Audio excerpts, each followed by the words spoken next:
Kendra. Oh, she can't be here until. No, I don't know. No, she's. Oh, sometime between, I got you, I got your point. Sheesh. She'll tell us. I put What's it, the deal? it's loaded, I'm sure. That's I was not it. gonna say, you're shrinking, Kelly. No, I lowered the chair. Well, When I you get did. back after having a sub, my chair's always raising, I'm like, Yeah. I can't touch it. Lower that back down, my feet are dangling. Ethan, how do you want to start? Where did we end? Well, let's move Bye. start. I think the ball was in their court. We've made the They were proposal. looking at, you were looking again at numbers and you said you needed to talk to your people about, and Kendra was here at the board meeting, and I don't know if she explained to you all, because Stacy took time explaining the difference in the monies in the STAR Act. Do you all know what I'm talking about? Yeah, she, Okay.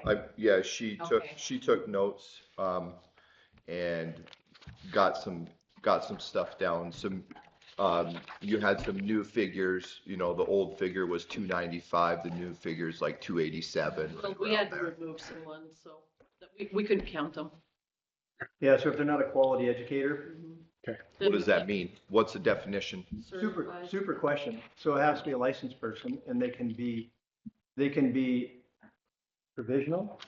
They That's- cannot be yeah. provisional, they have to be an emergency Which makes no sense. authorized teacher. Like, So it doesn't make sense. An emergency authorized person is somebody who, like Mr. Hanna, who doesn't have anything, nothing, no 4-year degree, and we hire him because we don't have anybody else. No other applicants or anything Right. like That that, or can be- something happens in the middle of a year and you gotta Correct. have somebody. But that person, because nobody else, that's a quality educated person. Okay.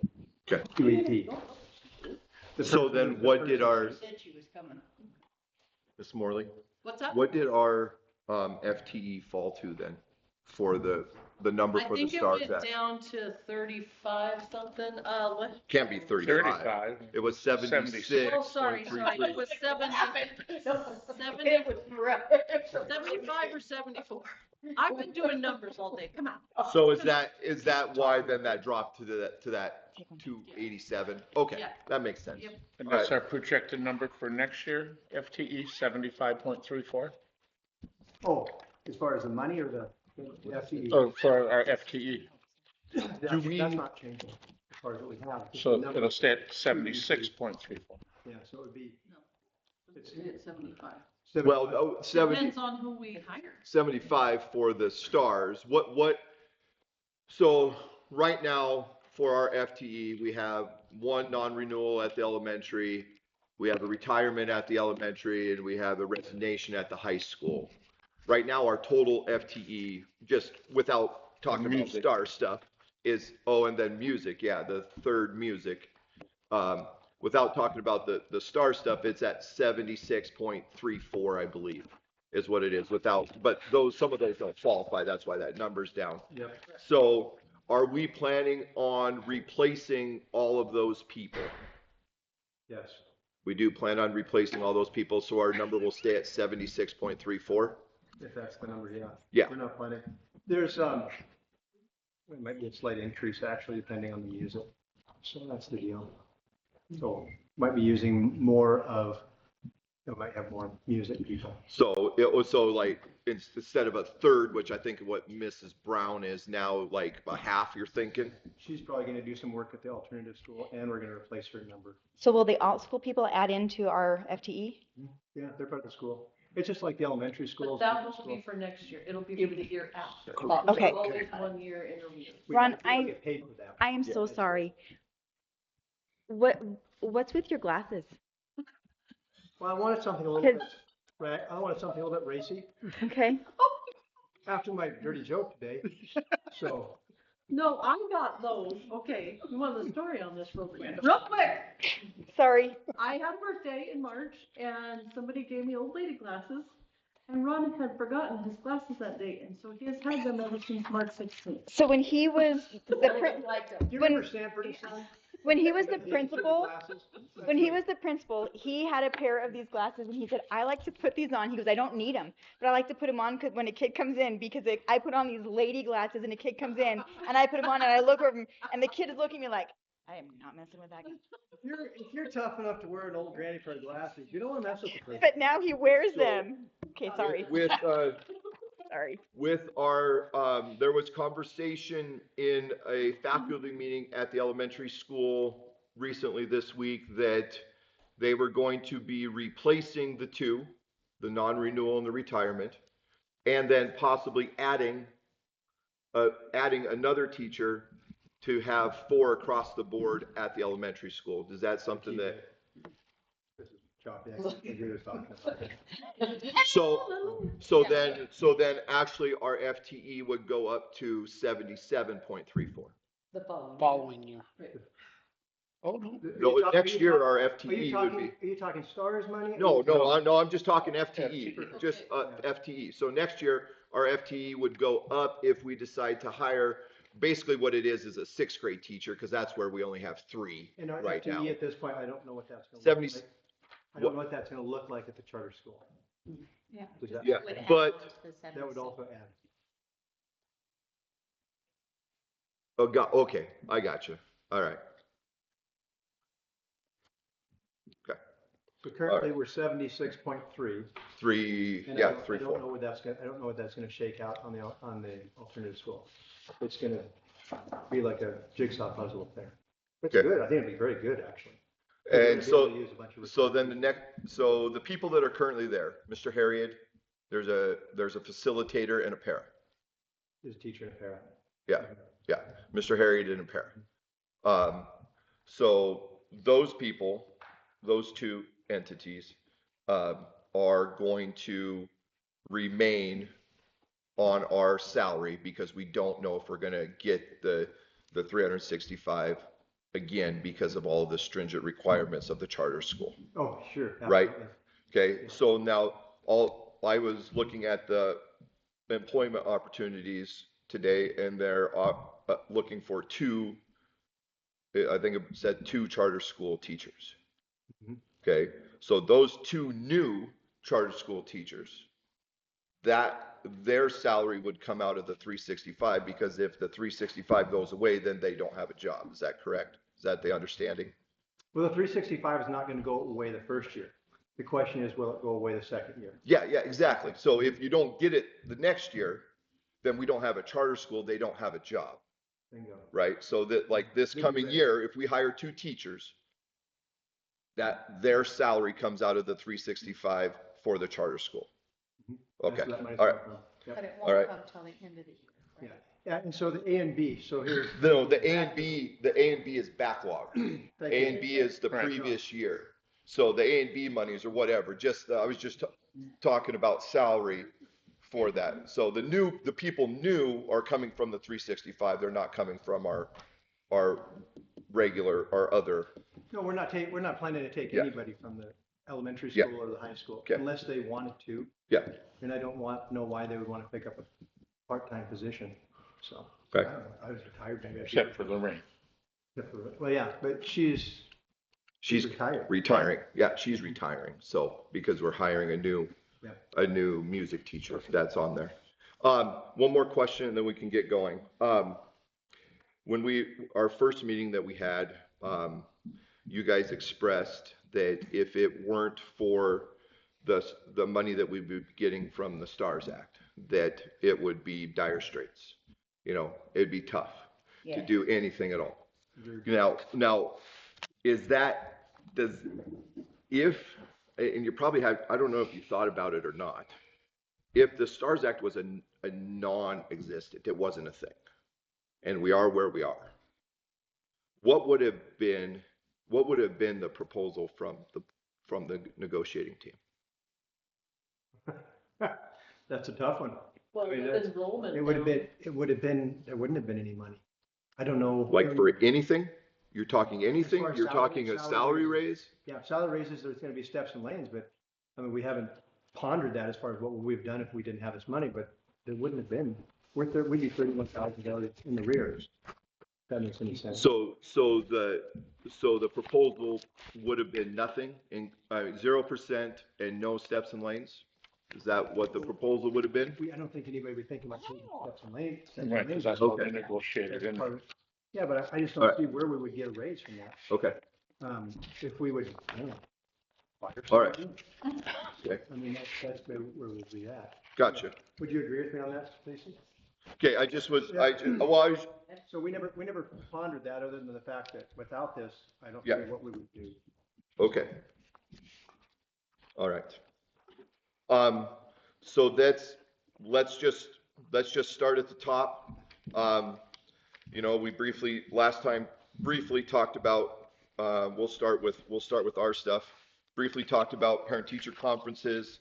And if my mind is right, we had proposed a day and a half, and the board and the negotiating team for the school wants to keep it at two full days. Yeah, so that'd be a calendar issue, right? Well, it's not really a calendar issue right now. I mean, because parent-teacher conferences are a negotiated item in the contract. So it's a negotiated item in the contract, and then it becomes a calendar thing. So I'm just trying to get all the information and where we are with parent-teacher conferences. 87% of the staff wanted to go to a day and a half instead of 2 days. Yes, there's nothing wrong with 2 days other than it extends. There's no pupil aggregate hours in those 2 days. We're not teaching, so then it extends our calendar by 2 days. So we were wanting to go to a day and a half. So we just want to see where you guys are at with that.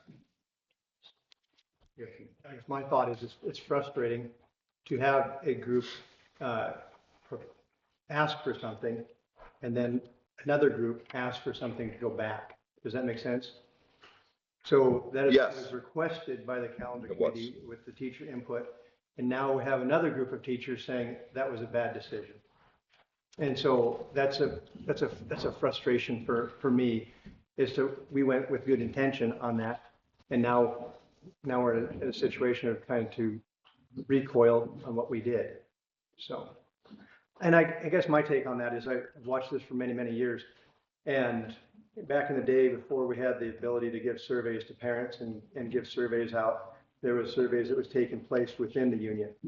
And it would be spring break one year, and then people would say, oh, we don't want to do that again. And then, so the next year we're going to have spring break or not. It was just flip flop back and forth. And it was like, because it was so close. And it was just, that was frustrating. And I kind of feel the same way now, that I think at this point, we made this decision, and I feel like, what is that, 50% of the teachers are going to kind of change. And then the other one is I guess my other thought is during the parent-teacher conferences with Divisionals. the divisionals, that was supposed to be a good thing. Now it's not a good thing. And I don't know what to do with that, about that. I guess everybody has the same different take on everything on that, but I just like, why do we have to keep changing it? One group says, let's do this, and then the other group comes back and says, it's frustrating. So, and I bet on your side as well. So yeah, so I guess my opinion is I don't want to change anything because we already did it. So that's, how are we going to tell the parents that we have to change something? Calendars on the refrigerator, I don't know. But I mean, with the availability of Parent Square and the communication, I mean, I don't think that it's necessarily a really hard thing. We had the negotiating team had that same concern last year when we went through this, when we went through negotiations last year, and it got changed, and there was no hiccups moving forward. It's not like kids, oh, I didn't know when school started type of deal. I mean, it was, and it's early enough that that it's not going to make a big difference. we'll take that into consideration. Would really, we don't, parent-teacher conferences is valuable. And having parent-teacher conferences on the same date as the divisional volleyball tournament devalues parent-teacher conferences, and it devalues the volleyball tournament. You know, just to move it a week later, I think it's 6 and 7 now to 13, 14. I think would allow us to show the parents that come in, to show the parents that we call, that we're really interested in this. It's not like we got something else going on. This is on the side.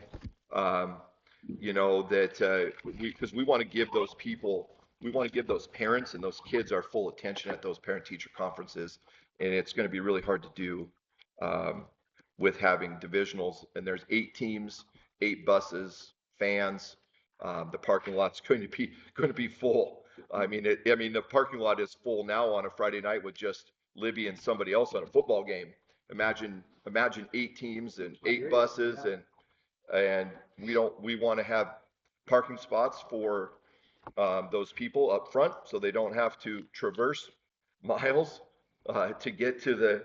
I mean, that's an exaggeration, but they don't have to traverse to get to the front doors and get to the classrooms. To make it a positive experience for everybody. I guess my thought, if I get with the, I'd like to talk to the administrators, see what their take on it. Sound like a fair thing. Yeah, okay. I mean, I know Scott's in favor. I know Scott's in favor of it, but he's kind of administrative, but he's kind of not, because we're going to be hiring somebody, hopefully. Sure. For that. As soon as we find somebody. Are we talking about just the dates currently, or, I mean, Yeah. because the hours were the initial proposal, dropping down a half day, right? Yeah, and Mr. Goodman had stated that he wanted to keep it the same, so we took that into consideration.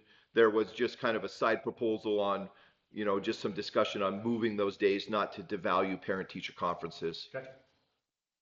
Yeah. All right. So you'll talk with the administrators then? Yeah.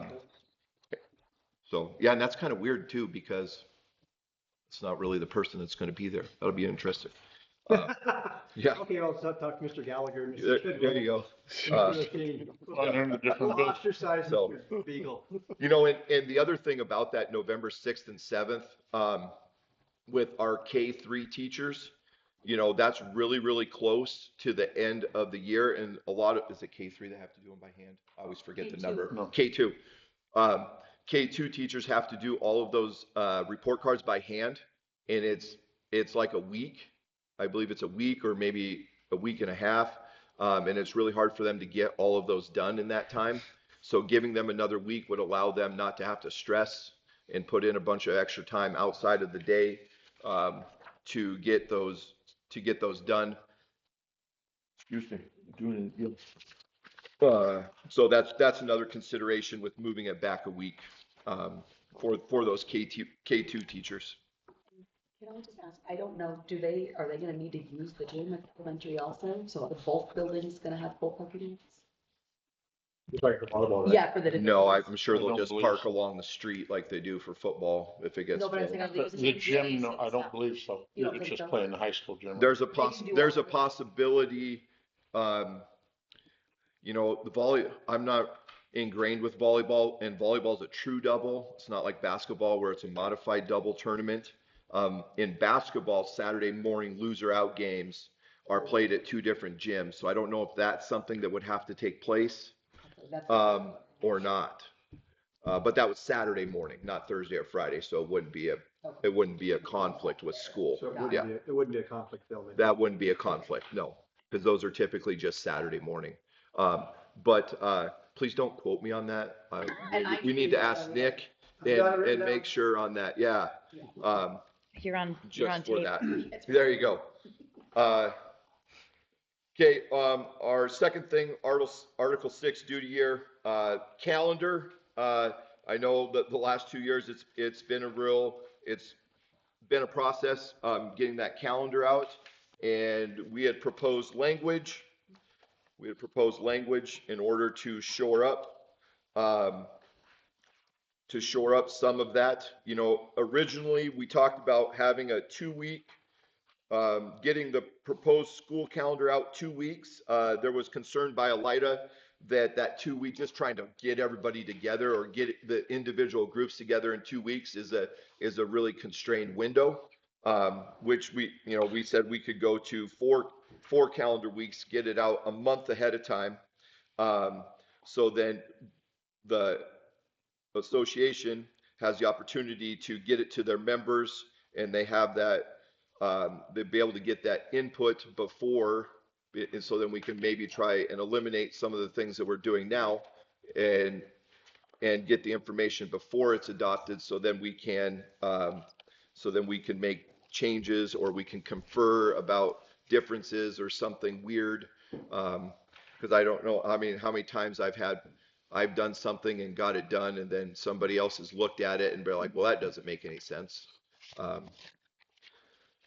So if that was the situation right now, we wouldn't be able to change it, right? Wouldn't be able to change what? Like right now, we're changing the calendar. You talking just days, or you talking parent-teacher conferences and stuff like that? No, we're just talking about the calendar Mhm. as a whole. Working that, doing that together. So, the paper that I gave you, the bold part is what it currently says in our collective bargaining agreement. Down below, the first sentence is all of the same. And then the second sentence is the one that is different, that is proposed language.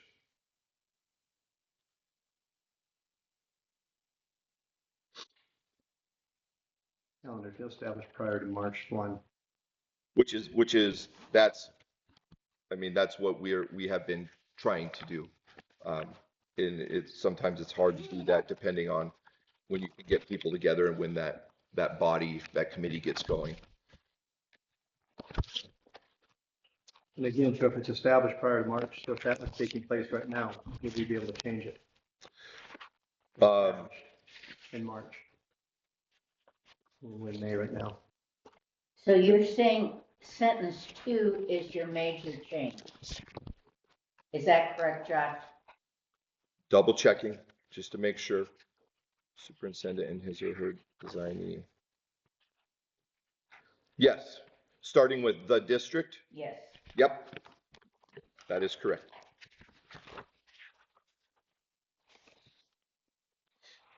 Wasn't the brunt of it that teachers wanted more input into the calendar? I don't necessarily, I think we have input. We feel that our voice is not valued as much as it should be in the calendar. Compared to what happens with polling the parents. I made the comment 2 times ago that Cabinet Peaks Medical Center, Rosars, they don't ask their patrons that they serve, when they're going to, what hours they're going to operate, when they're going to be open. I think the most important people in the building are the teachers, and the teachers that have been going at this a long time. Next year we're going to have 33 teachers all the way down, at least 16 years, all the way to 47. There's a lot of experience there, of things over the years that have worked, that have not worked. And we would like to have our voice, our input, more valued than the public. And I don't think that needs to be in language.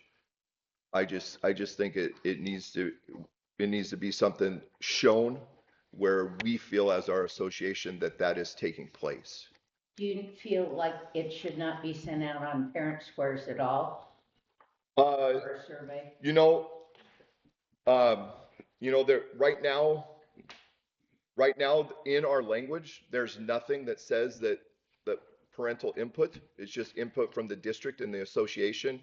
I mean, I think that it's okay to do that too. I think in these days with the capabilities of Parent Square, that it's okay to send that out. We feel that it's okay to send it out to have the constituents feel that they're a part of it too. But when it comes down to it, the teachers are the ones in the building that have the experience of what works, what doesn't work. And we want our voice heard more. I mean, Right. you're talking in situations such as spring break, Christmas vacations, all that kind of stuff. Yeah, yes, setting the calendar and all of that goes into it. That's why this here, that second sentence, the district with prior input from the association shall submit to the association a copy of the proposed school calendar, at least, it says 2, I really think 4. Elida said that last time. I think 4 is a better number than 2. 4 weeks before the adoption. So then if there is something, like I said, if the teacher sees something, boy, that doesn't look right, then we have time to confer with the district about that before, before something can, before it goes forward. But I also think, there's, you're talking about being established and all of that. I mean, there's got to be some wiggle room if something weird happens. Something needs to happen. Can anyone go to the calendar committee meetings? Anybody can go? Anybody can go to the calendar committee meetings. But yes. nobody shows up. Well, some of us are busy doing other things too. So Ron was there, a board member was there, there's people from the staff there. There's a committee. That's there are people that go. Assigned to yeah, it. that So right do they get there. back There's to a the rep. teachers about what's going on, or are they just kind of Well, we're not. to their own So committee? the group of teachers, the group of representatives of the association, the representative of the classified staff, the board members, and the superintendent or his or her designee, okay, come up with the calendar.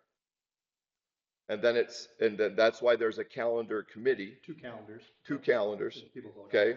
Come up with the calendar committee. Then it's sent out. Then it gets sent out so that it can be looked over. So, I'm sorry. Yeah. No, go ahead. I just, I've only done this for 5 years, and I watched this in the background going, I'm glad I'm not part of this because it's hard. But I really felt that we made some, as a group, in that group of people, we made a couple decisions that I thought were really important. Number one, instead of having parents have a parent survey and a teacher survey, we grouped it all together, and then we made some rules on what we wanted, how we wanted to collect that data. And I think that's healthier. I think it's better to go ahead and say, because quite honestly, it's about a 50-50 on the teacher side. I mean, that's just reality, I think, has been for many, many, many years. And I think that whole issue of being able to say, let's just put all that together and let it be the consensus. We don't have to be teachers versus parents or anything like that. I thought that was really healthy to go ahead and have, hey, we made a whole list of things that we said, let's talk about our process and the questions and all that kind of stuff. And I think it was really good because we laid that foundation.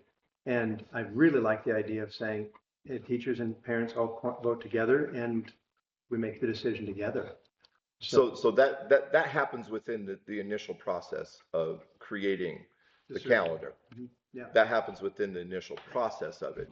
What we're looking at language is after the initial process has been set and you guys have kind of came up with two calendars that are not really a whole lot different. 6s. I mean, the ones this year were like a week different, start a week later, end a week later, or than what we typically normally do. What we're looking here with language is once that has been done, and those 2 calendars, 4 weeks prior to March 1st. Okay, so let's say the end of February. No, not the end of February, the beginning of February, sorry.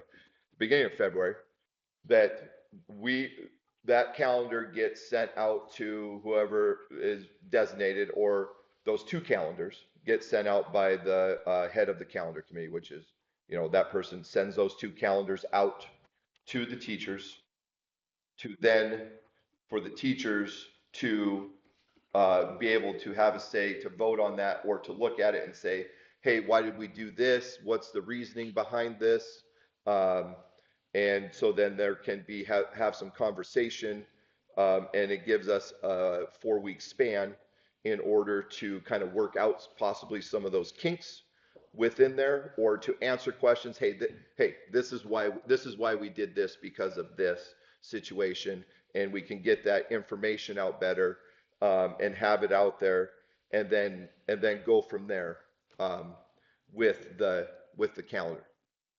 Does that make sense? I mean, that initial process is how you set it up. Yeah, in the committee 90% teacher input. and what you're working, and then, that's part of that. Then afterwards, to double check it, to look at it. We get a month to look at it, to talk about some things, work out some kinks. Because like I said, I mean, I make mistakes all the time. To be able to have that opportunity to adjust it, to Yeah, look like- at it, to talk. Like this is not a good time to have parent-teacher conferences. Yeah, exactly. And I think that Yeah. is, I think that is great, actually. But what I am afraid of, and you're on the calendar committee, Listen, I was as of the president. I don't think I'm no longer going to be. I just feel like by the time we put that stuff together, and then if another group of teachers decide to change it, you're gonna undermine the calendar committee. Because it's 90% teachers. There's like one, Elida was there, and that was about it. Well, that's my only confusion. Isn't that the point of the Yeah. committee?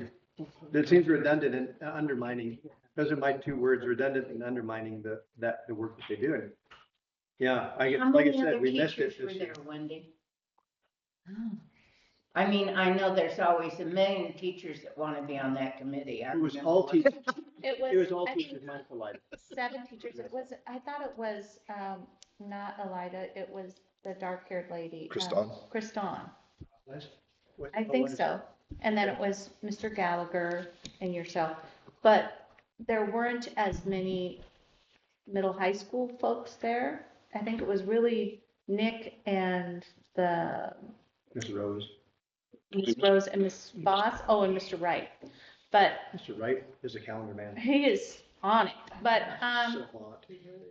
the calendar that we wouldn't have known about the divisional thing, and especially in the elementary world, we're not concentrating on that stuff. So And I Nick, just thinking let's have a 4-week period where we could be like, hey, why did we do this? And so then there can be better communication. We did this because we put the 2 parent-teacher conference, let's just use that example. We put the 2 parent-teacher conference days on that Thursday and Friday, so then there were no kids in the building. Well, but you're gonna devalue parent-teacher conference. Where are they gonna park? And I'll be the first one to say, I didn't think of that. When we had our first team meeting, it was Kelly and Wendy, or not Wendy, sorry, Kelly and Kendra, that said, hey, wait a minute, whoa, this seems a little weird. I think that can be done right now in the policy, right? We have input. And to go ahead and, even if we put our procedures on there, I'm just trying to think as far as what that would. But in the current one that it has, though, it just says 20 days prior. It's tough to get anything done. It's tough to meet. It's tough to confer, ask, get people together in that period of time. All we're asking for is a little bit more time But to have that, to be able to look at it, to review it, to evaluate it, and to ask questions and have information. so are you saying you just want the month of February? Yeah, 4 calendar weeks. Then that before- doesn't give the board any time. What do you mean? because they have to have it by March 1st. My. What, I don't understand, I'm If confused, I don't understand what you're saying. If you're saying you want the month of February to go back over it and have time to talk about and find out when our parent-teacher conferences Yeah. in the middle of something, Yeah, then it has to come to the board. It comes back to the board. And then we're going to be maybe looking at 2 new calendars. And if so, we're supposed to ratify in March. So we would have to have it done by See, January. I'm saying, if you're gonna back it up, you're gonna have to back it way up to January. Because they'll have to have it approved, shall be established prior to March 1st. So they need to put it in their schedule, they need to look at it, and then they have to go to the board meeting and approve it at the board meeting. But no, I don't think so. What's that? I mean, I don't think that you have, I mean, we're able to, we have that 4-week period. Realistically, I mean, taking that 4-week period is probably not realistic but it gives us some time to confer and to talk and then to ask questions and be like, hey, that's probably not a great day for parent teacher conferences because the parking lot's going to be full. And then we can come back. It's like, oh, that makes sense. Yeah. And then you can make that adjustment before you can make that adjustment before you can make that adjustment before the agenda meeting, or let's change the language to where it says the calendar shall be established at the March board meeting. So then that gives you time that actually gives you an extra week. It gives you an extra week. It gives you an extra week, and then it can be on the agenda, and then it can in the agenda in March, and then it can go to the school board meeting in March and be approved at that time. And you have board members on the committee as well. One, You can have Yep. more than one if you want. And Yep, the that's majority of total. it is teachers, though. That's the deal, and it's open I don't think anybody doesn't know what's taking place. If we can make it more public, I think that'd be super, because like in this situation, the people who were supposed to give us that information, and that's what here we are trying to overturn what was turned by the teachers. Yeah. we have just had problems with the calendar, how many years now? It's a We've gotta sausage. figure out a better It's way like of making doing it. sausage. I think that's what we're That's what we're trying, hoping to that's do. what we're trying to do with But I this don't think that's language. I think that's gonna undermine the actual committee of teachers. That's the bulk of it. But don't you Two think it's, administrators. don't you think it's good to be able to ask questions about why we did this? And what is the 100%, reasoning but behind that's that? what's taking Give us place. time. But that's what's taking place now. I don't think there's anything secret about the calendar. They get surveys on them. I mean, we surveyed the teachers. That was the largest number. So when the teachers, after the teachers that are on that committee, what do they do? How do they convey that to the teachers? Is it just the poll that Parent Square sends out, or are they emailing and saying, hey, they're wanting to do on these days? Is there any communication? So Maybe when- that There should is. be Why something can't we just we're- make that, why won't we make that available to everybody? That'd be really easy to do. So when I saw the calendar and saw that the 6th and 7th were the days for parent-teacher conferences, I had no idea that divisionals was at that time. None of us knew that. And I don't think that Right. way either. Right, and so that's when the So issue you comes see up, it. is then when we're stopping and we're looking and she says, whoa, that's gonna be volleyball divisionals and that's gonna be a thing. So, So why would we not just go ahead and share those out with everybody to look at them Yeah. at the same time? I mean, I think that more eyes are better but I'm afraid, like I said, I would look at that and thinking, well, I had no idea that the volleyball tournament was gonna be packed parking lot. Maybe it's just a couple buses there, no big deal.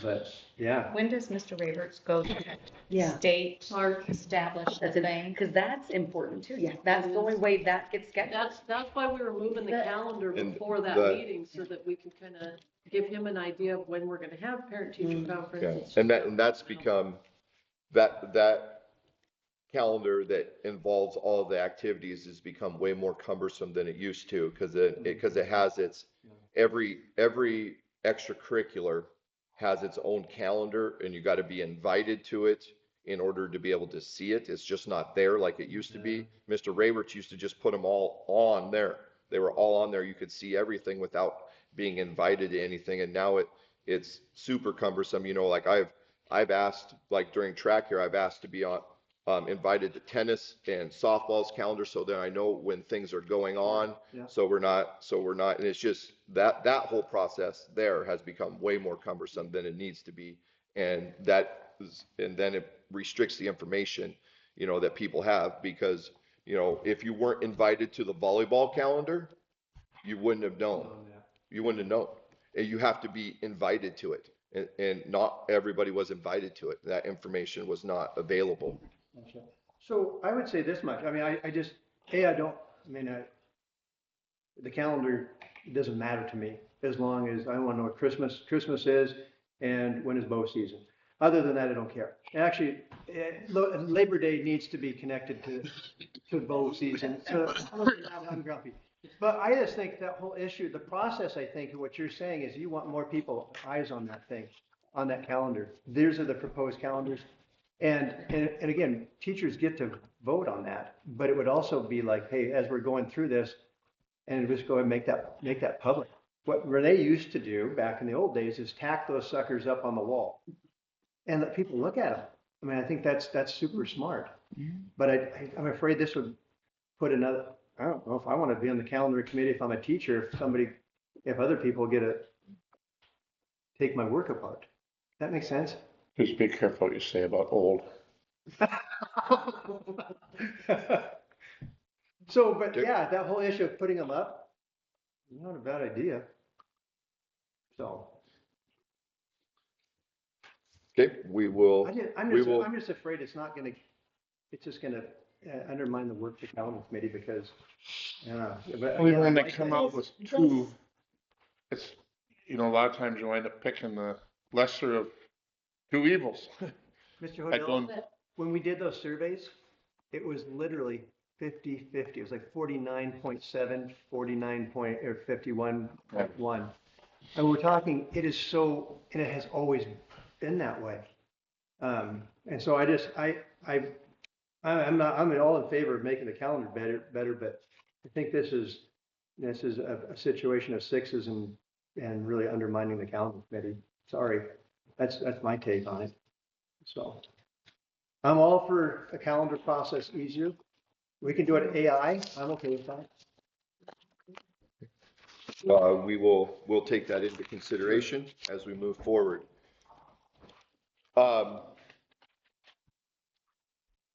So moving on to Appendix B, it was stated last time that 50% of our coaches are outside the district. There are still 50% of our coaches, and hopefully that number goes up.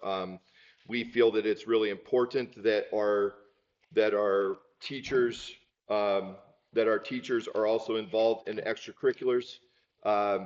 Yes, I do miss school, but yes, I'm also working with kids and helping kids along and helping people grow into good young adults and moving forward. There's not very many coaches that we've had within our system that are bad teachers. My football practice, my basketball practice, my track practice is an extension of my classroom. And with 50% and hopefully more moving forward, is our coaches.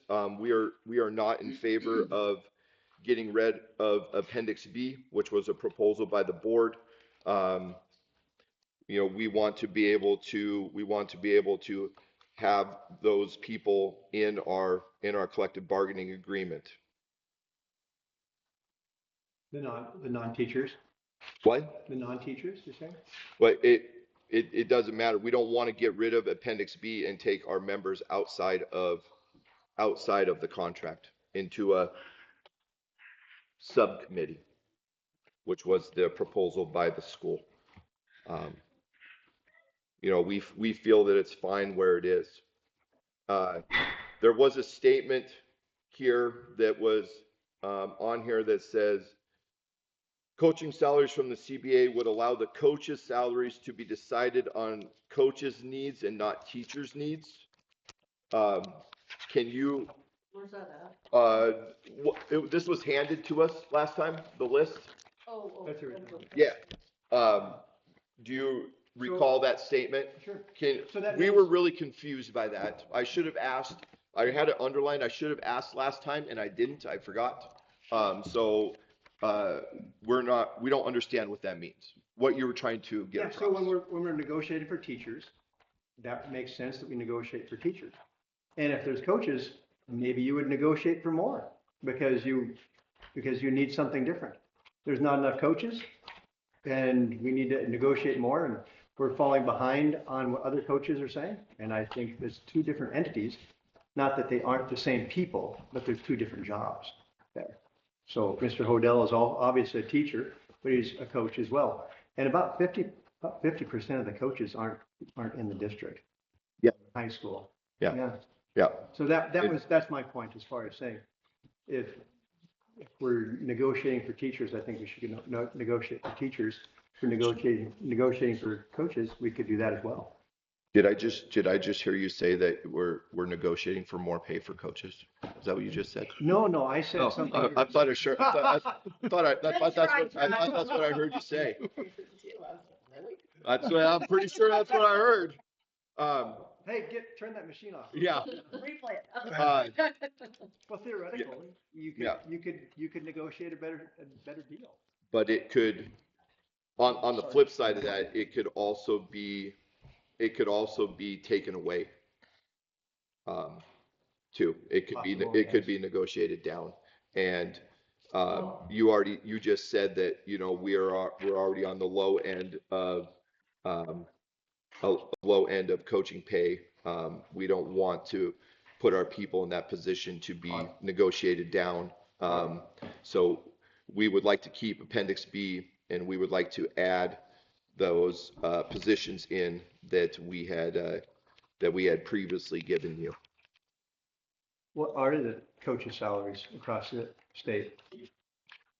Nick had that information. He shared it with the board or at the agenda meeting at once. Those numbers I don't have. I don't know those numbers. Are most schools doing that? Yes, I mean, the CBA. what school district do you want? General information.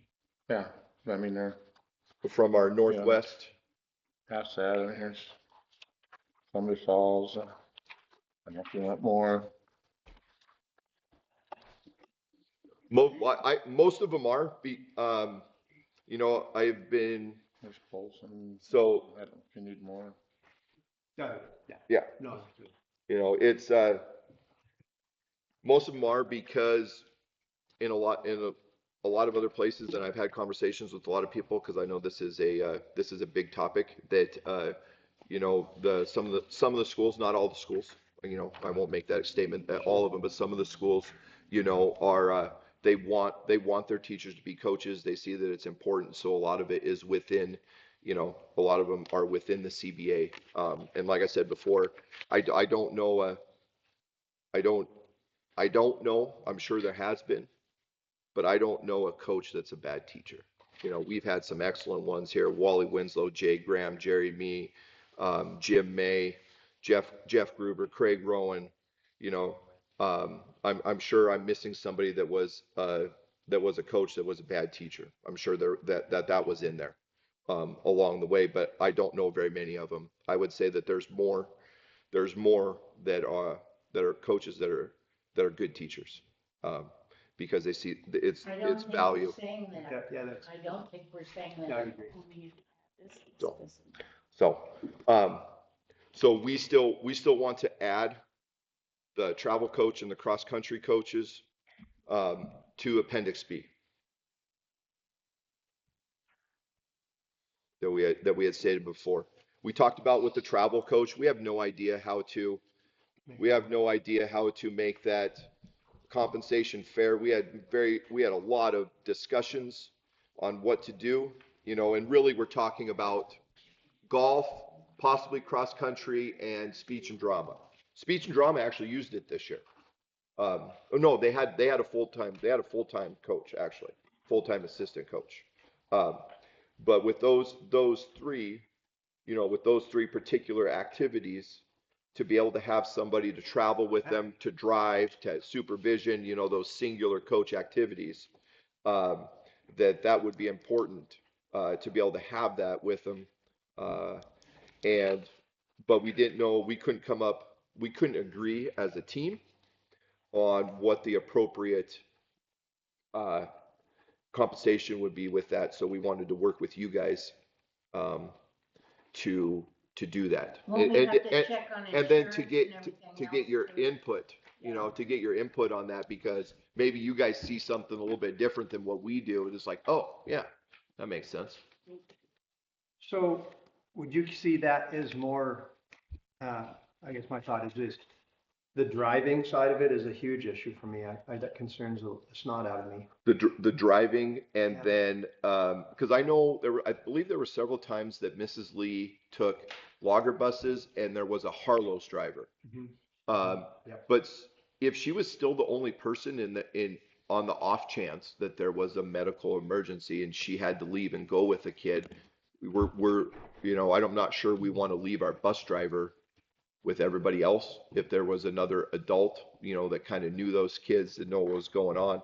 And, you know, and we had some people play some devil's advocate when we were talking about this. And it's like, well, what about band? What about choir? It's like, that's not necessarily what we're doing it for. If they want to ask for that, they can. And just like any extracurricular, it can be asked for, but it doesn't have to be like when I talk about asked for, it can be asked for by the coach, but the school admin can say, no, we're not going to do that. You know, because, you know, currently right now, there are parent chaperones that go with band choir. They don't send one person. I hope that we didn't send one person with Mrs. Brown to state music, or just her by herself. I hope there was some other people with her. Well, if anybody but- could handle it, she could. Well, I'm not saying that. Yeah. I'm not saying that, but I mean, No. if No. if something happens, yeah. So realistically, what we're looking at is golf, That was her, wasn't it? speech and drama, and then the possibility of cross country, depending on what the administration at the high school decides to do with cross country. So with golf, that's like, how many kids did they have last year? Oh, wow. I think, no, Half dozen? it was, they had a full boys team, which I believe is 4. And then I think they had Addison, Lucy. 2 or 3 girls. 2 or 3 girls. It used to be 5 and 5. But That's, that was nice. You wanna know what they did? He never asked for any help in traveling. And when they went across the state to the east side of the state, they took Amtrak. They did. Yeah. They did, because that was they were going to like Sydney for golf. Sydney. And they took you Amtrak. imagine? They left. Oh. And then they had to rent a, Do it in the morning So- when the wind comes up. He did it. And stuff. And It might that's be cheaper. and then that's what we're talking about, is that it's coach's choice, or, you know, the facilitator, the manager, the leader, it's a choice. I mean, if the head golf coach doesn't want that, doesn't want to do it, and wants to take those kids on himself, more power to him, you know. But if they want help because of a medical, you know, on the off chance that there's a medical emergency and you got to go to the hospital, and then what do we do with these other people? We get somebody else, another golf coach to watch them, or, you know, they rented a car and go. I mean, you take everybody to the hospital and sit there. These other kids got a golf round, you know, just trying to manage that. Where if you had 2 adults, you know, that just traveled, one that just traveled, one that was the coach, you could be like, hey, you need to ride with me. We're going to go take these kids to the hospital. You're going to come back. You're going to coach these kids in their round of golf. And because you can actually coach in golf now, you don't have to stand at the clubhouse and do nothing, which was always, That's like which nobody wants to. which was always odd to me, that they couldn't go around and coach their own kids. It was really strange, but they can do it now. So that's good. Here, let me ask a question. I'm just gonna use me for an example for tennis. We left at 8 in the morning, went to Whitefish, played a duel, went to Columbia Falls, You played drove. another duel. I drove the short bus, 14 kids. After that Columbia Falls duel, I drove to Cut Bank.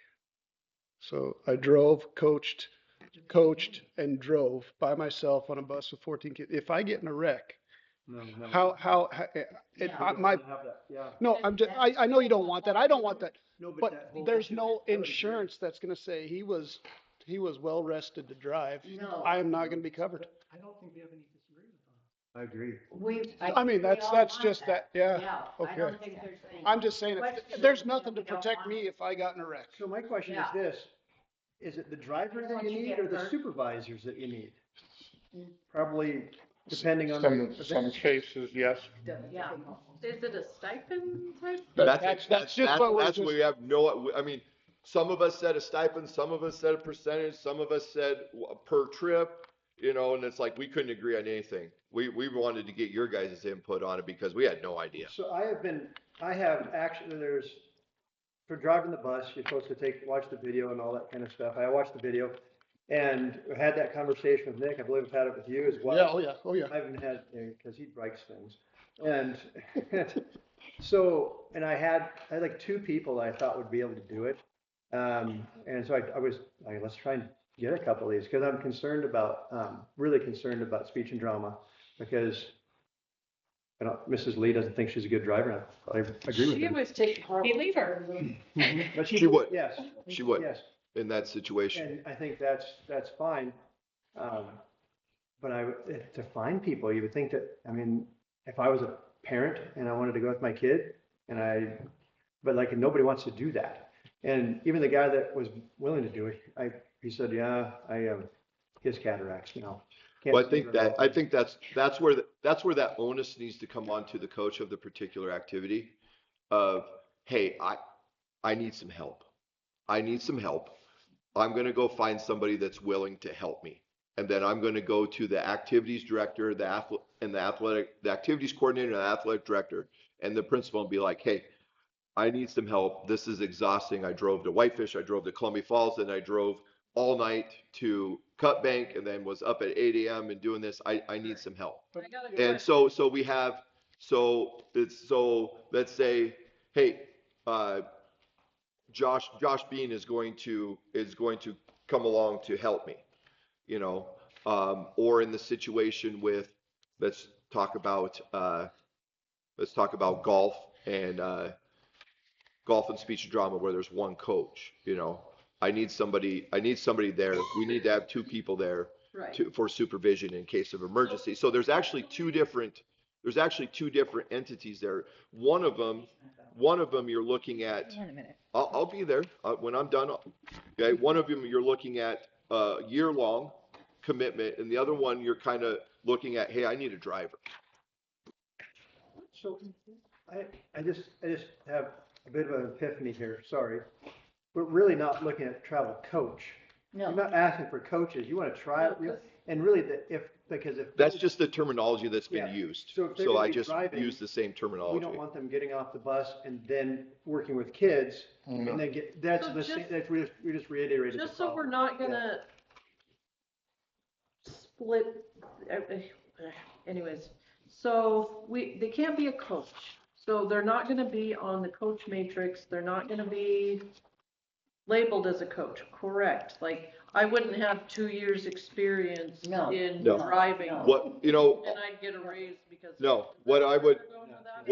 what I would suggest, So- I'll let you talk. Go ahead. Sorry. So what I would say is what we can get away with, as long as they are not involved in the matrix for pay, that it's more of just a stipend, Yeah. that is something we can do. And we would have to take out the word coach. So Stacy, But what about our 5th and 6th grade elementary coaches that we have that are Yeah, offered a but I'm stipend? just talking about travel The- Yeah, travel coach. We would have to Taking out take the word that coach. word out, coach. because what we don't want them doing is traveling, then coaching, and now we're making a No. redundant problem. But we've talked about this before. Yes. We want that person to be able to go to the hospital, take a kid to the hospital if that's So necessary. what about a chaperone? Travel We could chaperone? do travel chaperone. I just don't want 10 years from now, I leave and they're like, oh, coach, okay, I'm gonna give them, they've been doing it for 20 years. They get a 2% raise. But every year. And my original thing was a stipend. Okay. Stipend. That was my original thing. But then, like I said, we had like 3 different things and Okay, we couldn't so agree. So we're like, let's just ask for some help. Could we agree on travel chaperone then, to put that in the wording instead of So coach? I would say I- driver / chaperone. driver slash. Is it, Because then if a situation arises, they can step in and, hey, I can take these kids Driver while this slash situation is chaperone. going on. I mean, I can, you know, we'll put it down here and then either when we caucus or when our team meets again, we'll talk about it. I don't want to make decisions for Okay. everybody. Because we have done it, we've been doing it because like. Exactly. We just put the, you know, put the language in. I don't think it fits anywhere. You could just add appendix E and then put it under. Yeah. Yeah. Some there, work. yeah. And some kind of a condition as far as like, what do they need it for? Yeah. Is it because of Yeah. one trip? Is it because you have a bunch more kids that need it? You know, and then it's, you know, the other thing would be, I mean, to play devil's advocate on this, okay, we have, let's say we have 4 kids going to the state track meet in Kalispell in 2 weeks, you know, hey, we're going to take logger buses that we want a driver. And so we go to Nick, we want a driver. And so then Nick goes, no, you've got 6 coaches. You don't need a driver. You guys need to drive. You guys need to drive your own. So that availability is there to be able to say no to this. No, you have the availability to do this. You need to do it. Something that's Too. reasonable. And again, like. Reasonable, yes. The scary thing for me is Mr. Hand driving like that and then gets in an accident. Well, Yeah. that's all sorts of problems. checking the kids in the room at 1 o'clock at night and then have to get up in the morning, breakfast, coach all day, and then drive home. Okay, you guys check on that and let's move on. Okay. Okay. All right, so our next one was Libby Middle School cross-country coach at a .06 Right. to follow along with what all the other, the Libby Middle School, So quick what question. all the other Libby Middle School coaches do. Yes, How do they practice? Do they have meets together? it is All my, high- it is Middle high school? It is my own understanding that the practice is at the same time because of the different level of the kids. The practices are not exactly the same amount of intensity. And then it is also my understanding that the meets are at the same venue. And that they are run at different times, but at the same venue. So what that is I my would say to understanding. that is yes to the high school assistant coach, but no to the middle school coach, because they're all practicing together and they're all. But now like that's- track's that- the same thing, we all practice, Yeah. but our high school coaches, I cannot coach a 7th or 8th grader throwing the discus by MHSA rules and vice versa. Seems strange. But there's no rules like that with cross country? I do not know if, I would assume there would be.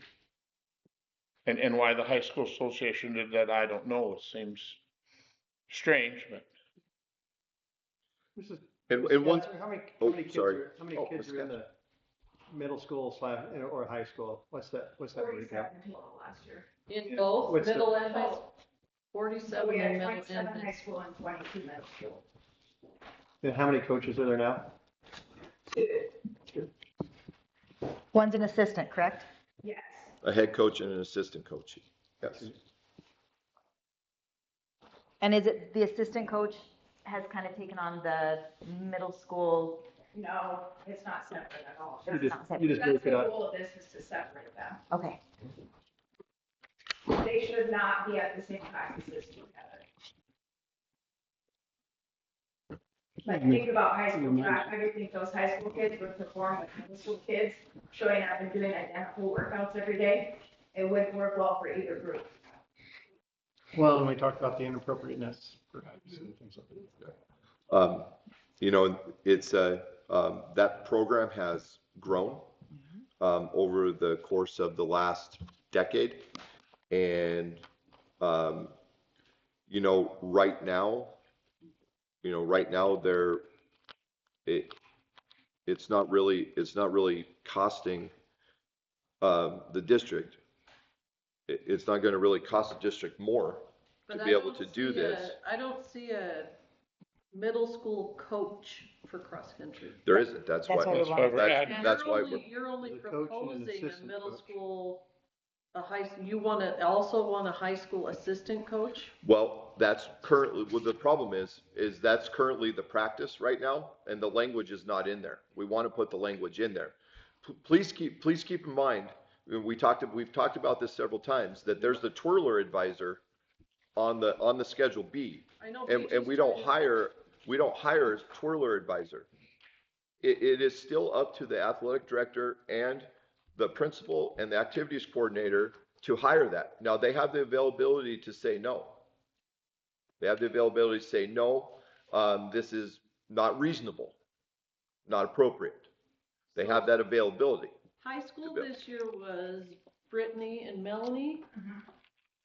So we still you just want the language in there? Is that where you're going with that? No, Because we're already hiring somebody. So you're wanting a middle school coach and a high school coach the versus, language, High school High school assistant. assistant. versus having a high school's coach and an assistant coach. That's what's currently. Yeah. yes. And number three, or our third one is the high school cross-country assistant coach. That is currently what we do. You know, It's just not in there. that is currently what we do. It's just not in Appendix B. So we just need to add that. We need to add that language. It only makes sense because that's currently what we're doing. And then the middle school cross-country program has grown over the years. And to be able to have that possibility, if the school deems it necessary or reasonable and appropriate, to be able to have the option to hire a middle school cross-country coach. The travel is no more. They travel all together.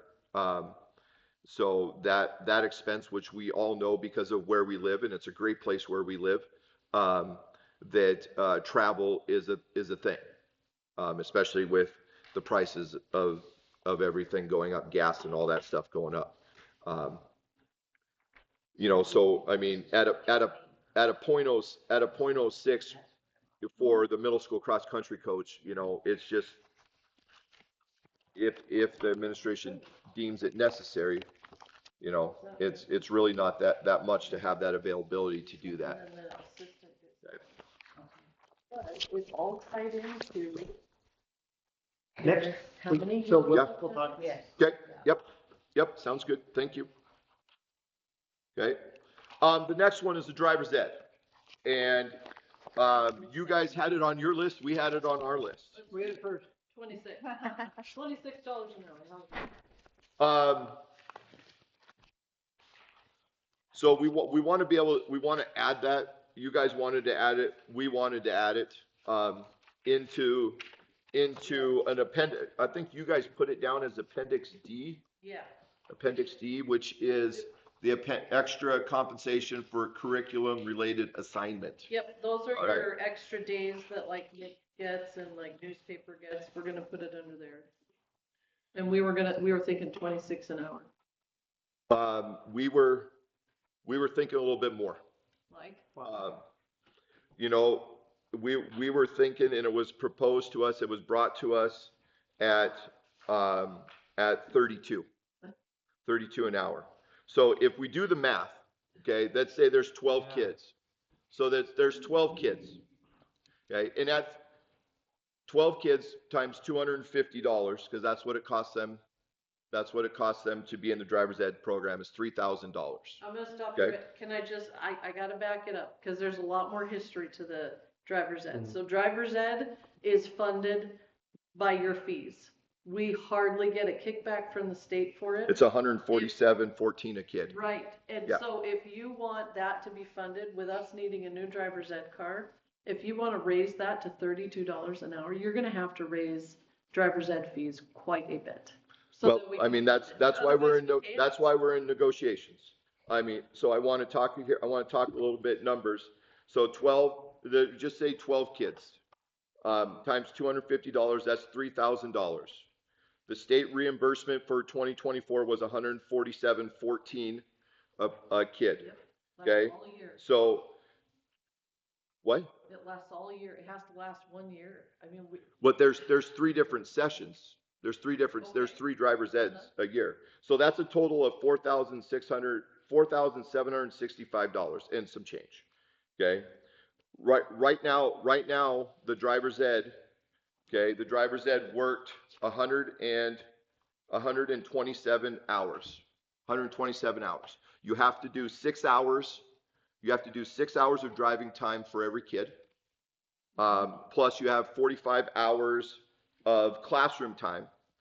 Okay, so the 12 kids, 6 hours, 72, 45 for the class, and then there was another 10 in there. There was another 10 in there for all the extra stuff. You know, just like we get a salary that includes our prep time and all of that goes along. So that money that adds up. If you take 2490 and you times it by 127 is just a little over $3,000. So there's a $1,700 difference there. Times 3, because there's 3 sessions a year, except for the COVID years. That's $5,100. That's $5,100 extra dollars. And yes, that has to go to, you know, Mr. Germany sent me the fuel is 100, depending on when you get it actually, you know, it was $150 to $250. Fuels then obviously, you know, we're not trying to hide anything. And I'm sure there's more. Please let me know if I miss something. Where do you think So that money goes? you have your insurance, maintenance, you know, all of that on the car. Then And the professional development that- that we pay for as well. the what? The professional development we pay for as well. They've What got to is- stay certified. They have to stay certified, we pay for that as well. We do. So we did that in North Dakota and So what is that? What is that figure? Did you include benefits and social security and any tax withholdings? all that goes in. All yeah, that goes in there too. Plus the car. Okay, so by law, we have to keep all driver's ed money in one pot. It stays there. That makes It does sense. not go Yeah, anywhere but exactly. driver's That ed. makes It goes sense. to fuel, it goes to purchasing new vehicles. We're right now driving a 2002 Ford Taurus and it's Yes. falling apart. So what we're doing is we're actually saving driver's ed money so It that we makes can get a new car. So paying them $32 an hour, Isn't gonna. it's not gonna get us anywhere. Yeah, and so what are we currently paying? 2490. $24.92, and it's been that way since, I think, 2017. It needs to go up. Yeah, so to go to $26 was our thought. But that still puts us on the bottom end of every driver's ed program, or almost I don't in know class of a A. driver's ed program that's paying $32 an hour. Most of them are 30 to 35. The one in Hamilton is actually at a daily rate, so it's $50 an hour. How The many one kids go the one in Corvallis, this is just at a bare minimum of 12 kids. 12 kids is the bare minimum. If we take 18, which they have 15 currently, they've taken 18. Mr. Germany has taken up to 24 kids. So if you take 24 and you times it by 250, that's $6,000. What's their fee? Okay. What? What is their fee? What is their fee? What do they charge the kids? Other places. That information I don't have. That's a big deal. That's exactly where they're getting $35 an hour, or $32 an hour is their fee. If we raise our fee to $350 per kid, sure, let's pay them $32 an hour. Otherwise, we've got $26 an hour. So kids can take driver's ed here. How many kids do you think won't take it because they can't afford it? Good question too. Mhm. I think where we live, that's a bigger number. That's a bigger number because of our poverty rate, that's probably a bigger number than what would be at other places. Yeah. So. All right, so your guys' proposal is 26 an hour. Yes. It's Okay, currently- What was it again? Currently 24.92. 2492. Since 2017. It needs to go up for driving with. They should actually get hazard pay for driving with teenagers. I think we should pay for helmets, actually. I think we need to go ahead and we need to look at this and make sure that what that's gonna look like too. And so, thanks for the information on that.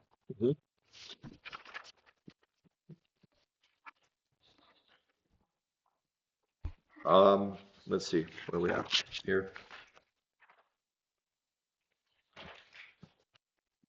Um, some of this other stuff can probably take a back seat, to the salary schedule and working towards having a competitive salary.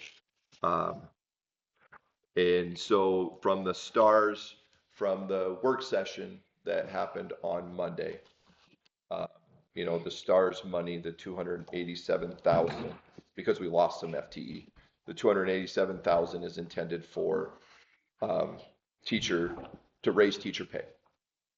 To move that up. Okay.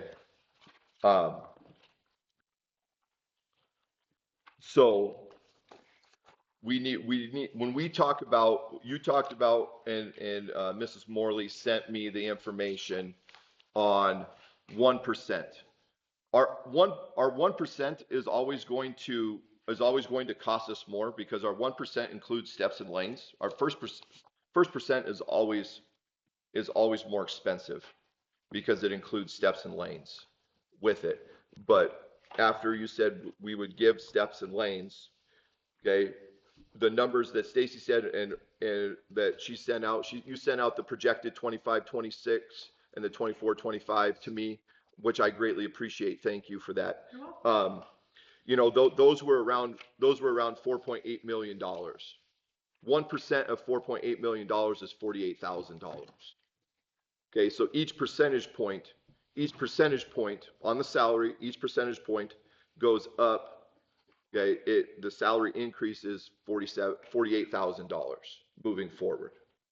Okay, are we in agreement there? Now that's not including longevity, masters, extended days, which it blew me away how much well, I mean, everybody's got to pay taxes. And teachers' retirement. Yeah, everybody, and everybody has to pay that. And we pay 80% of Yeah.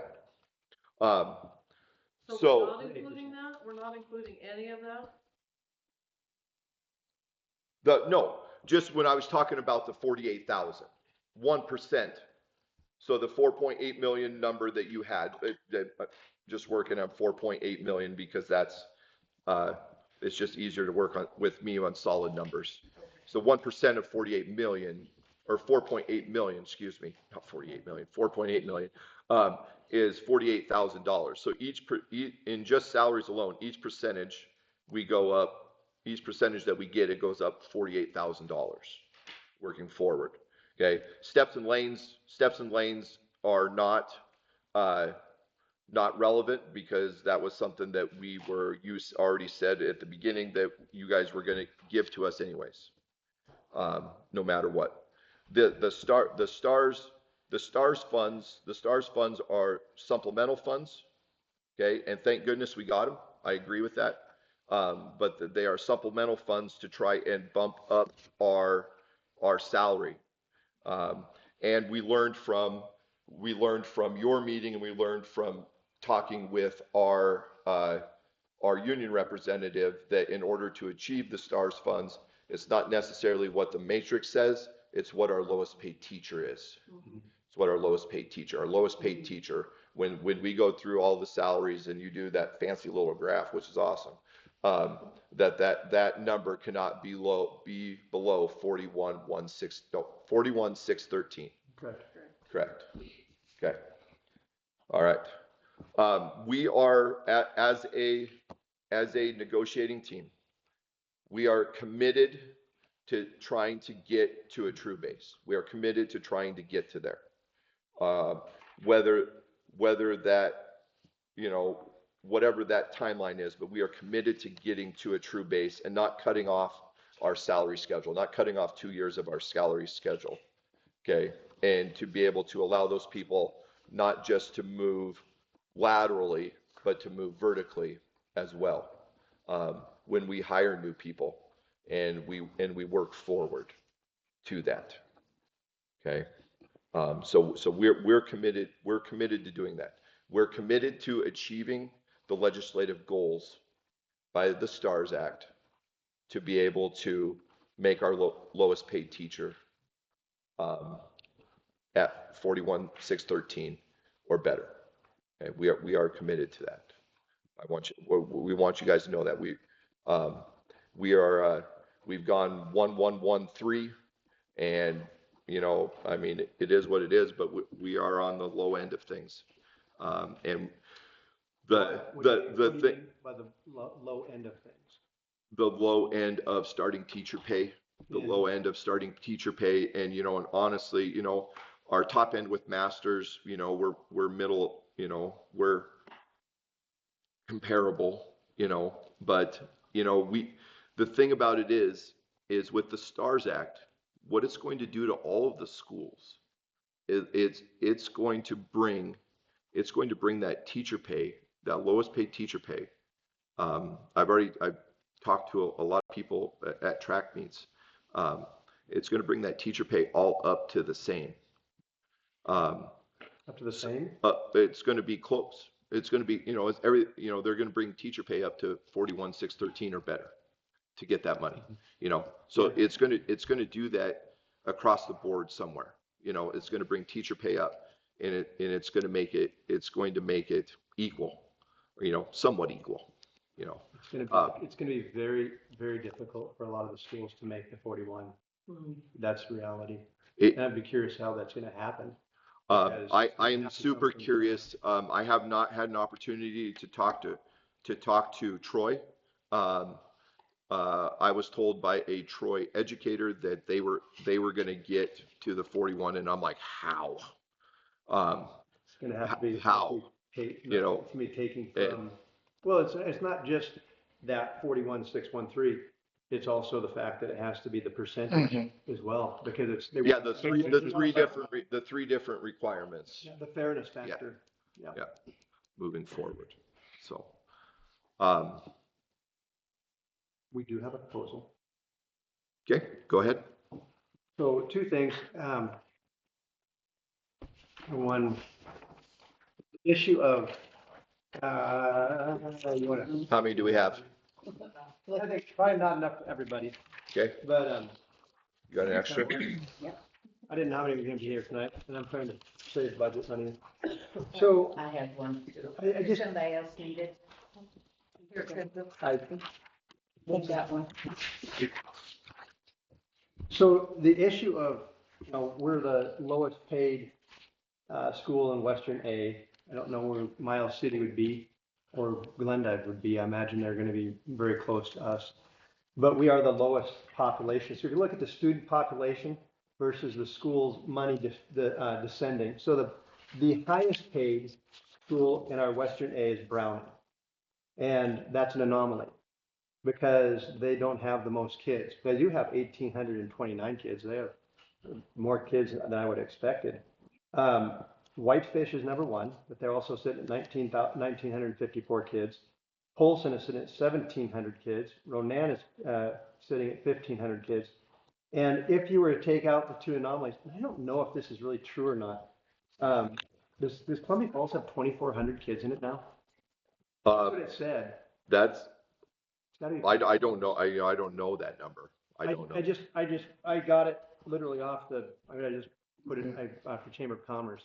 But I know that they're growing rapidly. It's becoming the bedroom neighborhood for the Flathead. But if you take Columbia Falls out in Browning, we know why Browning is so high. It's impact aid money. But everything goes off the student population. And even as far as, taking place broadly across the state, AA schools make more, A schools make more than B schools, and it just goes down. It all goes down to the funding formula of $365,000 per school, and then you throw the pile on top with the kids. And so student population, you look at that, it's everything. And we have the lowest population in Western A. It's, unless we were in an Indian reservation getting impact aid, this is where we're going to be, folks. So the reality is that's where we're at, and we're continuing to go down. That's reality as well. So the other thing that on the positive side, you look at student population, that's what drives the salaries. If we had another 150 kids in the school district like we did 10 years ago, or more than that, it would be a different situation. but then you look at the above national average cost of living. The best place to live for a teacher is in Browning because they pay the most and they're 28.3% below the national average of cost of living. And then you compare, say, like with Big Fort, by the way, I bet the real estate's a good deal there too.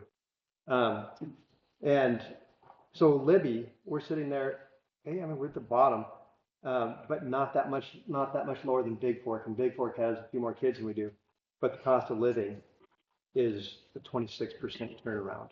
So really, this is a pretty good place to be teaching. I mean, I can't imagine any other place in Western Montana that has what we have, and to be able to say the likelihood of buying a house is increased here than basically those. Where did this average the numbers for above oh my goodness sakes. What did you do? Above the natural. Oh my Lord. It's been a long day. Well, yeah, so Thank you. It's literally, it's a financial area that does that stuff. It gives that information. And if you think in terms of living in Big Fork or Columbia, or living, this is not the same thing versus living in Libby. That's reality. So that's one thing. As far as the point is, our salary is aligned to our student population. There's not a school that has the same number that we do as much higher than that without some kind of outside funding that we don't control. So that's step number one. Step number two, and then here's the other. This is the graphs. This is from the chamber. This is from the labor industry, and it just shows AA schools make more money than does A schools. This is just reality. And the point is, we're not here to try and, I don't know, what are we going to spend the money for if we don't spend it on you guys? Our goal is to pay you guys as much as possible within reason, meaning we're not going to damage the school district to pay people. And that has taken place across the state on a regular basis. During COVID, they negotiated pay matrices that they couldn't afford. And thank goodness that Kalispell passed their mill levy. That's a great thing. But there's a lot of schools across the state. I'm curious. I don't know if White Helena came out on that. Just haven't paid any attention to it. But we are not going to put ourselves in a position where we're going to hurt the district and end up having to fire a bunch of teachers. Because how many kids did you? What was no? Oh, yeah, yes, 4th grade. Yeah, 3rd grade. On the edge. Are we going to have to get rid of teachers? And I just think we have to be able to make those decisions. So we do have a proposal. You want to tell them anything about this before? Well, Josh said it. He said that we don't have to change our matrix necessarily to fit. So what we've come up with, do you want to pass those out? What we've come up with is removing some of the language in the EVA from starting on step 3 and cleaning it up like you want, having a true base. The true base, if you look down below, says that we will not pay step 1 anything less than 41,613. That number, that multiplier right there, the 39,605, we would not pay anyone that. That's just going to be our multiplier. And if you look at the multiple, So this is with what we've put together is a 3% increase. This is what this is? This is what this is. And it looks all nice and pretty. Those are the 3 highlighted cells are the ones that, even though it says 39,605, we promise to pay them 41,613, and they can start on step 1. So then why don't we just have it say 41,613? Because we can't afford that. That's the deal. But you're just saying you're paying them that. We are. But that's a multiplier. That's your multiplier right there. You Well- put, You're saying you can't afford the rest of the matrix. we can't afford the rest of the The matrix. rest of it, okay. We're using up every penny that we get from the STARS Act.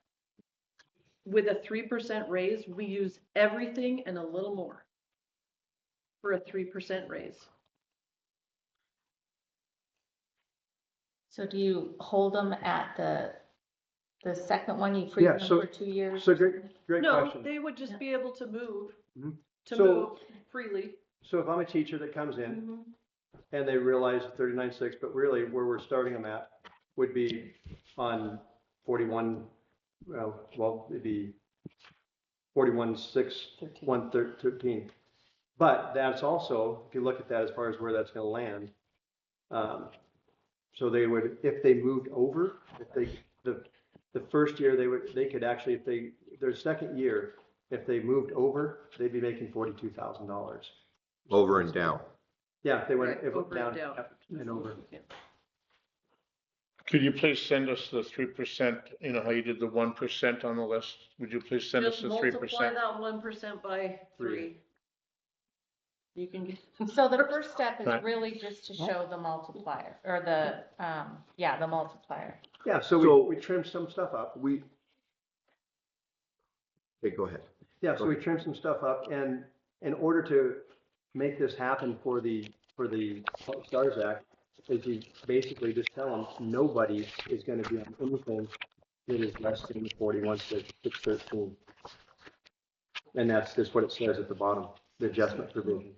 But that also allows you in the future to be like, no, we're gonna give you 0%, and we're just gonna keep that low number above the next level, and then the next level, and then the next level of the stars money. So the stars money has to be spent on salaries. That's the other issue. It can't be spent on anything else. We can't go buy, I don't know, a yacht. Yeah, Corvette, a two-seater. Yeah, that money, that is the deal with that money, and it's gonna be 5 years. So really, you're looking at this as far as, the goal of this is A, fairness, B, increased salaries across the state. Because, I mean, honestly, well, you know, I actually looked at that, I thought, actually, Idaho has a lower teacher rate than we do. But that's misleading as well, because I taught in Idaho. I did too, I was gonna say, I paid more. And I can just tell you, the salary in Idaho was a lot farther than the salary in Montana, because teachers' retirement, they basically pay for all of it. And I'm assuming it's the same way. I was just shocked that how that works. So that original 1% that you sent me includes steps. It includes steps in there. That But no 1% lanes. but no lanes. Lanes are an extra like $29,000-$30,000. But we already stipulated at the beginning of the meeting that steps and lanes, you know, are just going to be there. So they were going to be there no matter what. They were going to be there. You said steps and lanes was a courtesy, you know. Well, it's agreement, Yeah, Right. steps and lanes. So that was going to be there whether we got the stars money or not. The steps and lanes were going to be available to us. So 1% of 4.8 million is $48,000. So let's just say it's 50. So at 1%, 2%, 3%, 4% is $200,000. No, but you're not including everything that, I mean, if you don't include everything, like your FICA, your TRS, your unemployment, your workers' comp, where's that gonna come from? So then we get our paycheck, I mean, so if you're gonna say you're gonna give us a 3% raise, but after you take out my state taxes and my federal taxes and my TRS and Medicare and Social Security, and I'm just throwing out a number, I really got like a 2.1% raise. I mean, we're just flipping it. Which is the way it's always been, right? Doesn't Tim? every- Well, but we're negotiating a 3% raise. Everybody gets Well- social security taken out, and if you, I mean, I guess you could opt out of Right. TRS if you wanted to, but So are you saying then that what gets taken out of our paycheck? it's all included in this 1%. Did you guys get that? Yes. Yeah. Yep. Okay. Right, but what I'm at, But we're- it also included steps. It shouldn't have included steps within that number. Because the steps and lanes are a given to begin with. And yeah. That's Steps been and lanes are a negotiated given. before. The steps, the money that it costs for steps and lanes should not be taken out of the 287,000. Because that's already a given. It was gonna be, you just said it at the beginning, it was gonna be given, That's even if we didn't have it. No, If we didn't have it, it would That's have not at been. all, that's not at all how we calculate that. No. We look at the cost for what's going to take place. It's not, all that money is going to go just to salaries, but not steps and lanes. If we want to freeze those lanes, then we wouldn't have to worry about it, but it's all looped together. And so But you, it's but going you to said at that- the beginning when I asked you if the STARS money was not available to us, if we would get steps and lanes, and you said yes. Uh-huh. Because it is, It's because it, pre-negotiated. so that money was gonna come out of the general budget anyways. I don't. That have money was gonna come out of that was gonna come out of there anyways. So the 287,000 should be for the increase, not for steps and lanes. Yeah, I think it's a semantic issue. So yes, we understand that there's steps and lanes. But then again, to pick up that money is what it costs. That is the cost. The So one. then it's not a 3% increase. It is a 3% increase. If you The count increase- steps and lanes, but steps and lanes have already been settled. I don't see how that, I just don't see how that makes any sense. So, yeah. Yeah, the steps and lanes are costs. We understand. Oh, we understand, and I mean, that's why I asked that question at the beginning. So when So we could try and figure it out. I mean, like we said, the STARS money is supplemental funds to the general budget. It's supplemental funds. That's why I asked if we didn't have the availability of the STARS money, what would have been the proposal? Would we have gotten steps and lanes? And you said, yes, we would have got steps and lanes. So then that money would have came out, that money was already coming out of the general budget. That shouldn't come out of the 287,000 that we get to raise our teacher salary. So what are you saying? Just say it. So What do he you did. want, Like you want that. an additional 2% or what are you saying there? Yeah, So you want a 5% raise? you said the other day that Whitefish gave a 3% raise. Yeah. that's what they haven't agreed on. That's what they're I haven't working. agreed on. Yeah, and I'm looking at this and saying the extra money that's taking place probably is very comparable as far as what they're saying as well. And again, this whole issue of saying well, we can't give money away that we don't have. And if I gave you that document as far as where we're at financially, and that's just where it's at. So if we are funded by enrollment, correct? Mhm. And we're down in enrollment, We're $31,000 down in A and B. so we're down money. We're not gonna get as much money. He was correct in saying, yes, you are guaranteed your steps and lanes, whatever, but that is under an enrollment. I mean, we cannot give away what we don't have. So if that were the case, yes, you would have moved, but there would have been There would have been some hits 0% as well. increase in salaries for anybody. exactly. If we didn't have the STARS Act, That's what we talked then about. none of this is gonna happen. What we're saying is the steps and lanes money that is owed for steps and lanes should not be taken out of the $287,000. But it is. But it shouldn't, It should- because it it's is. already, you just said That's it already with negotiated. 0%, we were gonna get it anyways. Yeah, and I guess the other, we understand that we have to pay the steps and lanes. Yeah, We didn't start calculating all this stuff until we had the STARS Act money in. Does that make sense? We don't sit there and think, well, okay, next year we got steps and lanes to pay for. We know that that's coming. That's reality. And then, so we knew that the STARS Act was a big deal. So as far as counting where we're gonna go, that wasn't, I mean, obviously we know that's gonna take place. But we didn't calculate that. Dinner's ready. She doesn't wait for him anymore. Boss. So we didn't calculate, we didn't start calculating until we had the money, if that makes any sense.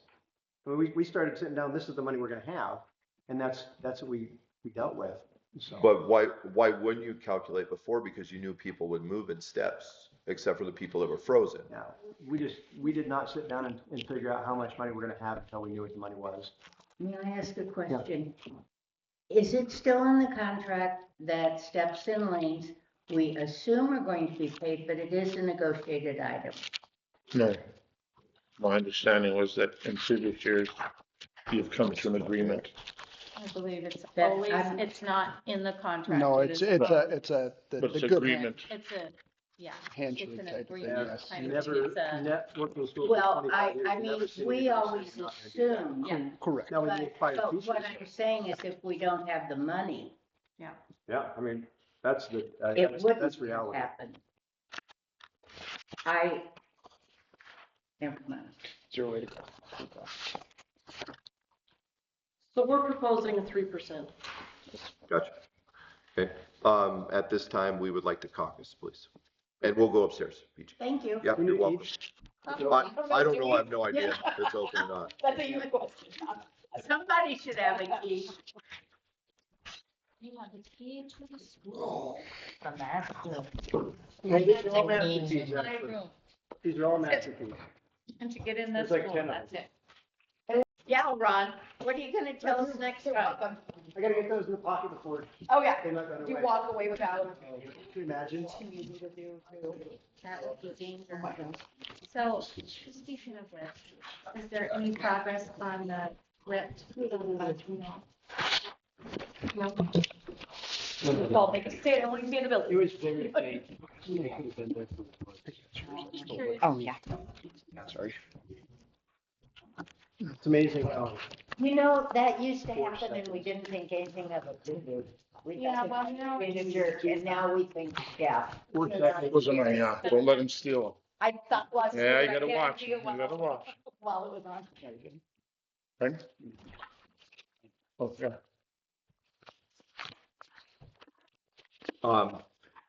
So at this time, we would like to take your 3% into consideration. We would also like to sign our memorandum of agreement stating that we are wanting to meet the legislative goals to get to the STARS Act, which is, let me get my email here, which is the form that's been drafted by the MFPE, MTSBA, and OPI. They're in agreement that it satisfies the notification requirement to get the STARS money for next year. So we'd like to sign that and take the 3% into consideration, and then we would like to move on to a couple more items before we adjourn. I have a question. Of course, You're taking, so you're not agreeing to what we offered? we are not. We're just taking it into consideration.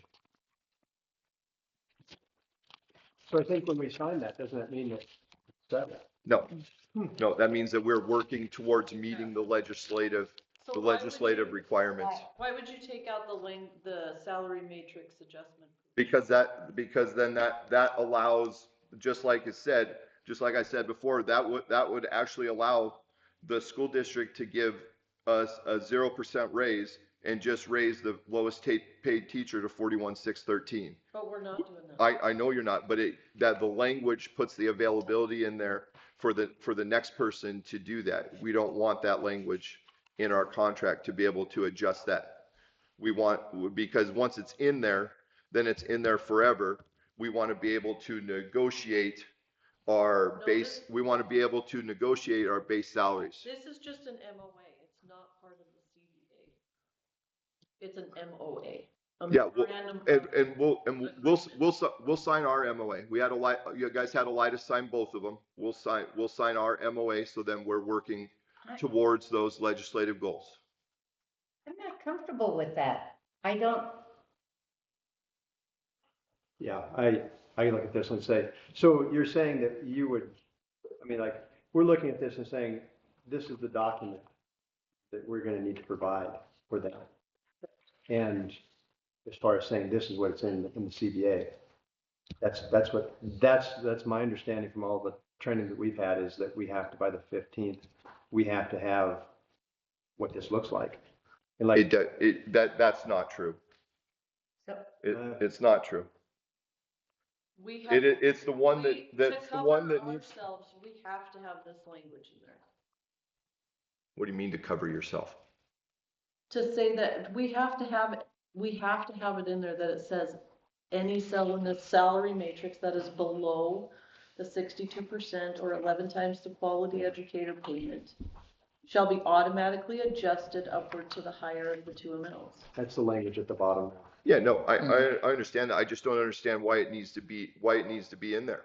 If we end up agreeing on a 5% raise, then it's step 2. You know, if we agree on, let's just say, you know, we're not going to say a number, we're not going to have a proposal. Let's just throw a number out there. Let's just say 6% gets step 2 above the 41,613, that we would settle on going to step 2. We don't want to have the availability to change the matrix and to just alter 1 or 2 cells or 3 cells, alter 3 cells in this one to get it above the 41,613. But we're We telling don't- you, we can't afford for it to be at 41,613 at the base. And, What it, and we're giving you is what we can afford. we haven't said that we want 41,613 to be the base right now. We said we're committed to meeting the legislative goals. That can happen in any form. I mean, honestly, we could say we're going to start somebody on step 4. We could agree to that. You know, we're committed, and that's above the STARS Act. We're committing to making those legislative goals. But we don't want we are not in favor of having the salary matrix adjustment provision in there. Nothing that we have had, every communication that we have had with our union representative is do not put that in there, because it allows people, once it's in the contract, to just adjust that matrix wherever. And we want to be able to have it negotiated. Have we ever changed the matrix after we? Well, but you're not. But gonna be here we've never had that language. We've never had that language. We've always Once that started language on is in step there. 3. We What? haven't had always. We don't have. We've done that 2 years. Just the last 2 2 years. Okay. To try to help out the Past district. also. So where did you get this language from? That was sent to us from MFPE. Okay. And So that hold on, was, Hold on. Yeah. So this language right here was sent to us by MTSBA. and that first So one that it you goes just, both ways. well, Huh? that first one, the one that we gave you, I contacted the union guy again today. And the attached form, this is just the email, the attached form, which is the one, ours that we have, is been drafted by MFPE, MTSBA, and OPI are in agreement that it satisfies the notification requirement to get the STARS money for next year. It is the one we recommend getting signed. We're committed to getting this money. We are. Okay. We're committed to doing it, but we're just not going to allow, we've got to talk about it more. We've got to run the numbers more. You know, we're still in disagreement about steps and lanes. And we don't want to have the availability to adjust the matrix to whatever, just to meet the STARS numbers. Can I ask a really hard question? And I'm sorry, but I feel like you guys think that we are screwing you over or hiding something. But that's how it's coming across. That's fine. When have we ever done that? A few minutes ago or earlier, you know, you talked about extended or the extra appendix B that 10 years down the road, you don't want somebody to say, what was that in there? Well, you're concerned about who? Well, you might be different people sitting here a year from now. Right? Right. And they might do different things. We're not saying you're trying to screw us over. We're trying to Protect the district. protect our association, protect our members, and to keep the integrity of the salary matrix, which has been worked on hard by members of the past. But negotiation goes both ways, and I'm having trouble wrapping my head around the fact that you want this signed, but you don't want to agree. That's because we've got to work through some numbers, and we got to talk about some Then stuff. we don't sign it. Well, then if you guys don't sign it, then you'll lose the money. We're in favor of But signing you it. will lose the money. We're not losing the money, you will, because we're the ones that want to sign it, 3%. and you don't want to sign it. What? The 3% will be gone. Huh? And you will not have a raise. Yeah, If we sign it, it won't be gone. If we sign that, it won't be gone. So you're signing so that we can continue to negotiate? Yes. Right. Yeah, and what we're saying is. And that, it doesn't have to be proven until December 1st, 2025, that we are meeting this. Right, but we Okay. have a deadline of May 15th by OPI. You don't have a deadline of having this signed. You have a deadline of agreeing do. to meet the legislative needs. It's in the bill. It's just not true. I'm sorry. It's not true. It is. Signing that memorandum tells us that we are committed to working forward. No, the And May to- 15th, that is our deadline. They're not extending it, they're not doing it till May 15th. It's not the deadline. Yes, it I is. said it. And December so I 1st is stopped not again the and said, deadline. "Hey, it's not a good Would it approach." be possible for, No. you and Josh perhaps to call your people that be, and then you could all talk about it and see what, your people say, ours say, and, see where the miscommunication is? Kendra, here's the bill. I printed it. You guys can find it in there. I think it's So on page 35. I don't think that, we're saying this is horrible, but this big paragraph down here, We've worked very hard to get to To do this. 3%, honestly. And dealing with $31,000 deficit right off the spot, we've worked very hard to make this happen. I think we're just kind of disappointed that it's not acceptable. So, well, I'm just, this language, these paragraphs down here, that is something we need to delve a little deeper in and understand a little better, I think. Rather than just saying, oh, sure. This next year stars goes up to our minimum base of Number- 42,863. So whoever's sitting there could say, fine, 0% increase, but we're gonna start on step 4 to meet that goal. And you Right. would say no. Wouldn't have a choice. Yeah. We wouldn't have a choice if that language was in there. Because right here it says, additionally, the district is authorized to and shall ensure that the base teacher pay, as defined in a bunch of numbers, is at least the amount necessary to meet the legislative goals for the teacher base pay. That's exactly what that's saying. Is the district is authorized to and shall ensure that the base teacher pay is that. We don't agree to that language. We don't feel that it's healthy for our collective bargaining agreement. We don't think it's healthy for our members. healthy, like as far as the fact that we're not going to do our best, right? That's the deal. Is that kind of what we negotiated as far as saying, hey, we all negotiate in good faith? And yeah, so there's the deal. I think that in the midst of this, we can go ahead and try and figure out. But language that we've been given is have that stuff ready. And in fact, I think that the statement they said, if you want to play with that, good luck. So I think that was a language thing, a little more pointed than that.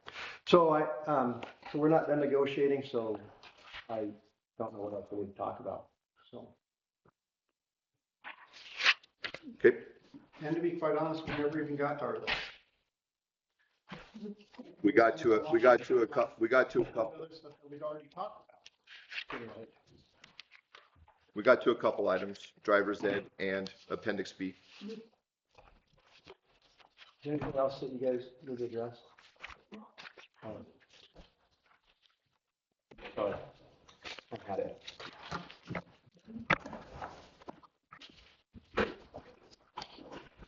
Yeah, this, you can have it. Number. I don't.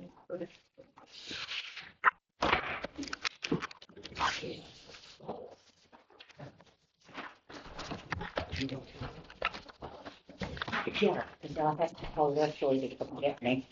So leave that staying outside.